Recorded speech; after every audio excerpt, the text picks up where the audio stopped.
Programme మధ్యలో కన్నీళ్లు పెట్టుకున్న శ్రీముఖి. కారణం ఏమిటో తెలుసుకోవాలని శ్రీముఖి అభిమానులకి చాలా తొందరగా ఉంటుంది కదా, చెబుతాను.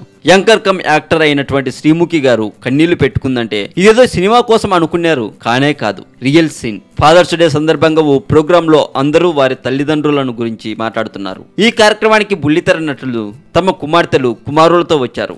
ఈ ప్రోగ్రామ్ లో శ్రీముఖి తనకు తండ్రి కంటే తల్లితోనే ఎక్కువ అనుబంధం ఉందని చెప్పారు. అమ్మే తనకు ఇండస్ట్రీలో అడుగు పెట్టేందుకు కారణమైందని, అయితే నాన్న కూడా ఇండస్ట్రీలో తన ఎదుగుదలతో పాటు తనను కంటికి రెప్పలా కాపాడుకుంటూ వచ్చారని, ఆయనంటే తనకు ఇష్టమని చెప్పుకొచ్చింది. కానీ ఆ షో నిర్వాహకులు మాత్రం శ్రీముఖి తండ్రితో తీసుకున్న బైట్ ను ప్లే చేశారు. దీంతో శ్రీముఖి సర్ప్రైజ్ అయింది. శ్రీముఖి తండ్రి ఆ వీడియో క్లిప్ లో మాట్లాడుతూ అందరూ తన కుమార్తె గురించి గొప్పగా చెప్తుంటే ఎంతో గర్వంగా ఉందన్నారు. శ్రీముఖి తనకు బిడ్డగా పుట్టడం ఎంతో గర్వంగా ఉందన్నారు. ఆ మాటలు విని శ్రీముఖి భావోద్వేగానికి గురైంది, కన్నీళ్లు పెట్టుకుంది.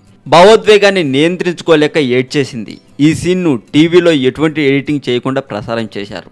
ఇక ప్రస్తుతం టీవీ షోస్ లో శ్రీముఖి, రవి యాంకరింగ్ అంటే సూపర్ అని చెప్తున్నారు ప్రోగ్రామ్ చూసే ప్రతి ఒక్కరు.